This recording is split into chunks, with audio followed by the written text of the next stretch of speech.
when it comes to cellular cameras, a lot of people ask me, you know, what's the best way to use them? Obviously, the plans themselves can get somewhat expensive if you want to have 7 to 10, 15 cameras out there. I know guys that have hundreds, literally. It gets pretty crazy, but the evolution in the trail cameras, the way they send them to your email and or your phone, is pretty revolutionary.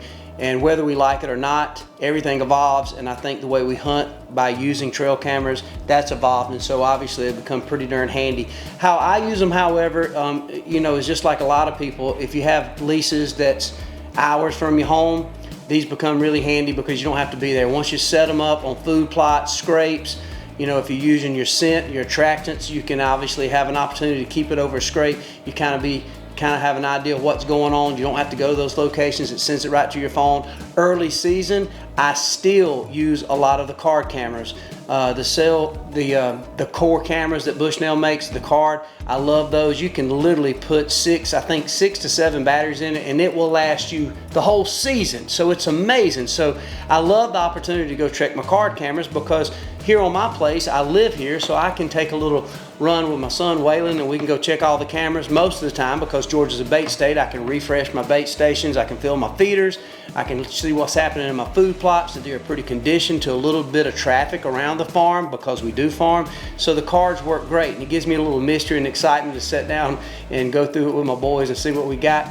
But the CelluCORE cameras are really good because what it does, it gives you opportunity. If you got a state that you're hunting this out of state, that one trip, take you 4 or 5 cameras, put them out there. They're constantly sending you pictures. And so even though that technology is crazy and a lot of people might not like it, what I like about it, gives you an opportunity to figure out how do you want to prioritize your time? How do you want to look at taking that vacation? When you see something happening and it's good, you can literally, if you have an opportunity to change your plans in a moment, you can fly out there, get you a ticket last minute, and you'll be in the catbird seat basing your trip on the summer months when you don't know what's going to be going down. So this is what is great. When it comes to settings, I like to keep it pretty simple. If I've got this on a scrape or trails, man, I keep it every 20-30 seconds because obviously sometimes those deer are not hitting it regular. I don't want to miss anything that happens. If I got this on, say, some type of corn pile or Big and J or a feeder, I like to keep it to sometimes a minute, but if I got a pile of deer activity, it basically uses up your thumbnail, and we all know that that'll get aggravating because you'll have so many deers and you're taking pictures of coons, possums, every doe, everything.